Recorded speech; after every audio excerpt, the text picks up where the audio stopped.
இவன் எந்த தப்பு பத்தி பேசுறான் பிரேம்? நீ அப்படி என்ன தப்பு பண்ண? அதுக்கான தண்டனைய சீமா அனுபவிக்கணுமா சொல்லு.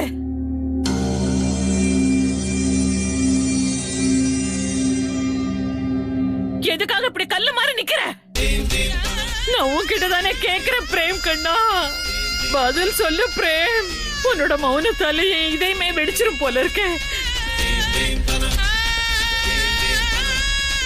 பிரேம் சொல்லு. இல்ல பெரிய பாட்டி, பிரேமால எதுவும் பேச முடியாது. பிரேமோட மௌனத்தினால உங்க தலை கண்டிப்பா வெடிச்சிரும். அதனால நானே சொல்லிடுறேன்.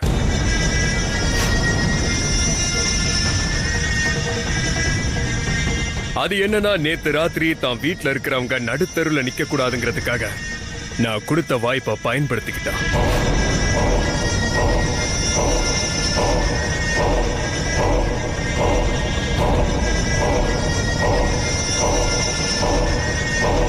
ஆனா வருத்தப்பட வேண்டிய விஷயம், எல்லாத்தையும் ஜெயிக்கணுங்கிற பேராசையில பிரேம் ஒரு பெரிய தப்பு பண்ண வேண்டியதாயிடுச்சு. நாங்க ஒரு விளையாட்டு விளையாடணும். அதுல பிரேம் தன்னோட விலை மதிப்பற்ற பொருளை பணைய வச்சான். ராஜ்வீர் அதுல தோத்துட்டான்.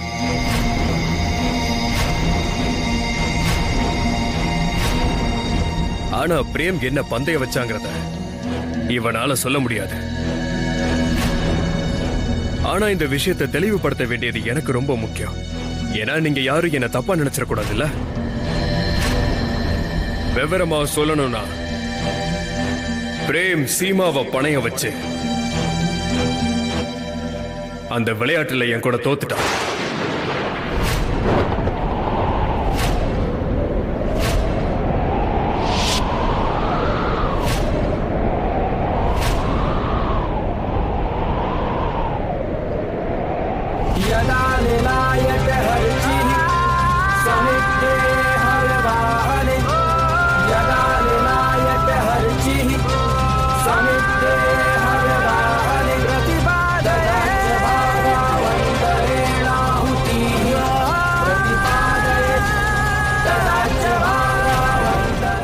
பாரு பிரேம், நடந்த எல்லாத்தையும் நான் இவங்களுக்கு சொல்லிட்டேன். நடக்க போறத இனிமே நீ தான் சொல்லணும்.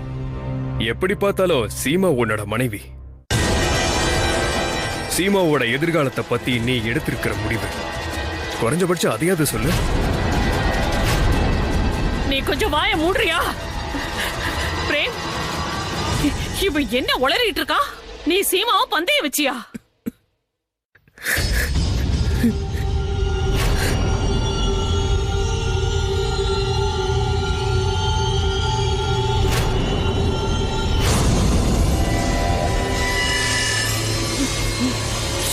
சொல்லு. நீ என் வீட்டு மருமகளை, உன்னோட மனைவி சீமாவை பந்தய வச்சியா? எவ்வளவு கீழ்த்தரமான காரியம் பண்ணிருக்க. எவ்வளவு தைரியம் தான் இந்த மாதிரி காரியம் நீ பண்ணிருப்ப. எப்படி செய்ய முடிஞ்சது? எப்படி பண்ண? இந்த மாதிரி மௌனமா நிக்கிறதுனால உண்மை பொய்யாயிடுமா? உனக்கு புரியுதா? பதில் சொல்லு. இந்த ராஜ்வீர் சொல்லிக்கிட்டு இருக்கானே, இதெல்லாம் உண்மையா? சீமாவை பணைய வச்சு 3வது விளையாட்டு விளையாடுறதுக்கு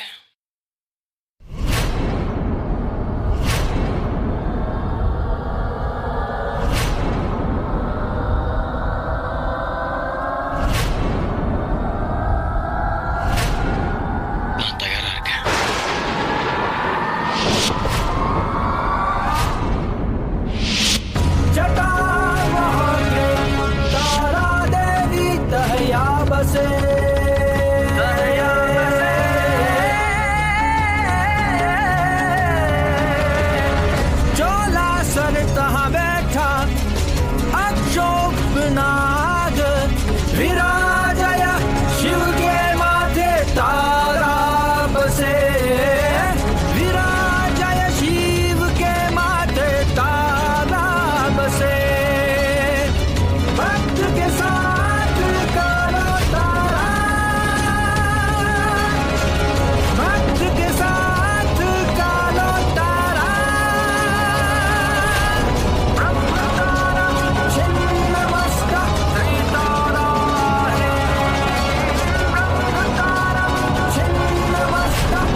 அந்த பக்கம் எதையோ வெறிச்சு பாத்துட்டு இருக்க? இங்க இங்க பாருங்க, இங்க என்ன நடந்துச்சோ அது நீங்க உங்க கண்ணால பாக்குறதுக்காக நான் முழு ஏற்பாட்டையும் செஞ்சு வச்சிருக்கேன். ரிப்பீட் டெலிகாஸ்ட் டைப்ஸ் பாருங்க.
இதுக்கு மேல பொறுத்துட்டு இருக்க முடியாது.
நீங்க கொடுத்து வச்சவர் தான். என்கிட்ட இருந்து தப்பிச்சிட்டீங்க. தைரியசாலியாவும் தெரியுறீங்க. அதனாலதான் நான் சொன்ன உடனே மறுத்து பேசாம என் கூட வாழ்வீச்சு போட்டிக்கு தயாராயிட்டீங்க. எனக்கு ரொம்ப மகிழ்ச்சியா இருக்கு.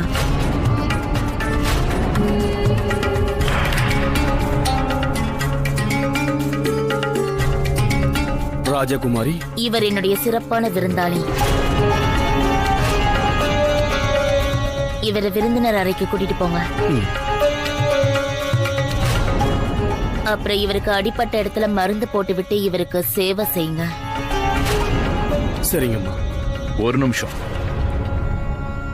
என்ன மன்னிச்சிடுங்க. ராஜ்வீர் என்ன சொன்னாரோ அதை மட்டும்தான். எனக்கு ஒருத்தரை பிடிச்சிடுச்சுன்னா அவருக்கு என்ன வேலை கொடுக்கணும், அதை எப்ப கொடுக்கணும், எப்படி அதை செய்ய வைக்கணும்னு எனக்கு அதை பத்தி நல்லாவே தெரியும். இப்ப நீங்க போய் ஓய்வு எடுத்துக்கோங்க. நான் அப்புறமா வந்து உங்க அறையில உங்ககிட்ட பேசுறேன். நீங்க போலாம்.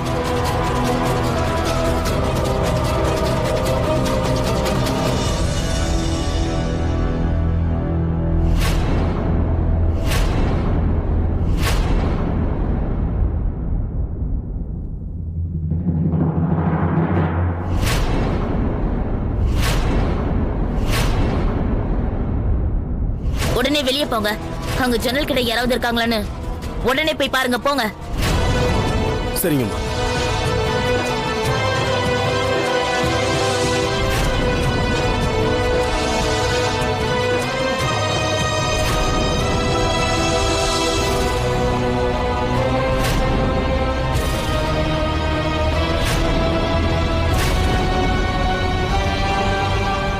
ராஜகுமாரி, இங்க யாருமே இல்லம்மா. இன்னொரு தடவை போய் பாருங்க. நல்லா தேடி பாருங்க.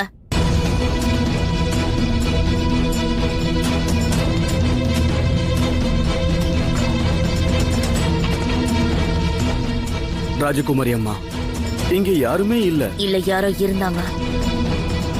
நாம பேசுறத கேட்டிருக்காங்க. அங்க யாரோ இருந்ததை நானே பார்த்தேன்.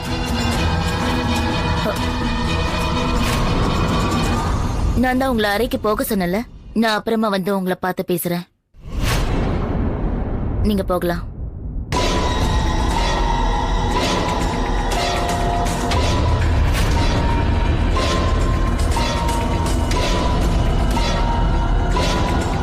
வாங்க.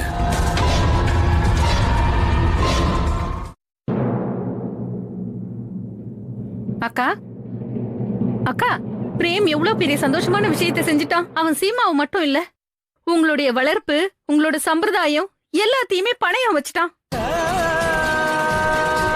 அக்கா, நீங்க எதுக்காக இப்படி நின்னுட்டு இருக்கீங்க? ஏன்க்கா எதுவும் பேச மாட்டேங்கிறீங்க? அக்கா, இதுல புரிஞ்சிக்க வேண்டிய விஷயம் என்னன்னா, பிரேம் நல்ல காரியம் செய்யல, குற்றம் செஞ்சிருக்கான். குற்றம், அவனுக்கு தண்டனை கொடுங்க.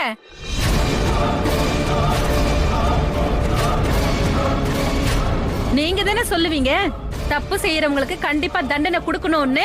அக்கா, நீங்க ஏதாவது செய்யுங்க. அவன் எல்லாத்தையுமே கெடுத்துட்டான்க்கா. அவன் இந்த குடும்பத்தோட பேரையே பணையம் வச்சுட்டான். அசிங்கப்படுத்திட்டான்க்கா. அவன் நம்மள அசிங்கப்படுத்திட்டான்.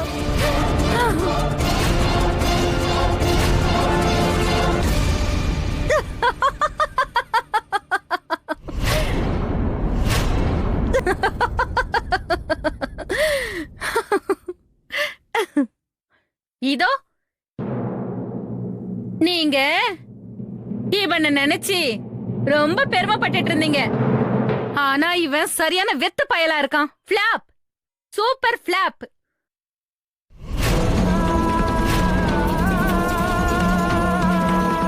அக்கா, ஆனா நீங்க இந்த வளர்ப்பு, இந்த குடும்பத்தோட மான மரியாதையை பத்தி பேப்பி வாசிட்டு இருந்தீங்கல்ல, இப்ப பாருங்க இவன் என்ன பண்ணான்னு. இந்த குடும்பத்தையே நடு தெருவுக்கு கொண்டு வந்துட்டான். உங்களுடைய மரியாதையை கெடுத்துட்டான். அப்புறம் நீங்க என்ன சொல்லிட்டு இருந்தீங்க? நம்ம ஆளுங்களால மட்டும்தான் நமக்கு வேதனையை கொடுக்க முடியும், வெளி ஆளுங்களுக்கு என்ன தெரியும் நமக்கு எந்த விதத்துல கஷ்டம் ஏற்படும்னு. அடக்கா, நீங்க அருமையான டைலாக் எல்லாம் சொல்லுவீங்க. இதே அருமையான டைலாக நீங்க அவனுக்கு கூட சொல்லுங்க. அக்கா, ஏதாவது சொல்லுங்க. இவன் இவ்வளவு பெரிய காரியத்தை பண்ணிருக்கான். ஒரே ஒரு டைலாக் பேசுங்க, கவலைப்படாதீங்க. நான் உங்களுக்கு கிளாப் பண்றேன். நம்ம ராஜ்வீர் விசில் கூட அடிப்பாங்கா. அக்கா, ஒரு டைலாக் அடிங்க. அடிங்கக்கா, அடிங்கக்கா.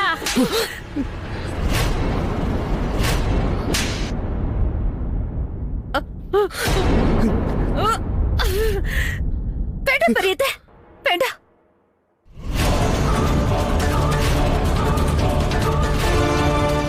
இன்னமும் என்ன தடுக்கிறியா சீமா? நிச்சயமா இவர் பண்ண தப்புக்கு தண்டனை கிடைக்கும். அதுக்கான தண்டனையை நீங்க கொடுக்க வேண்டாம் பெரியத்த. அந்த தண்டனையை நான் இவருக்கு கொடுப்பேன். நிச்சயமா கொடுப்பேன்.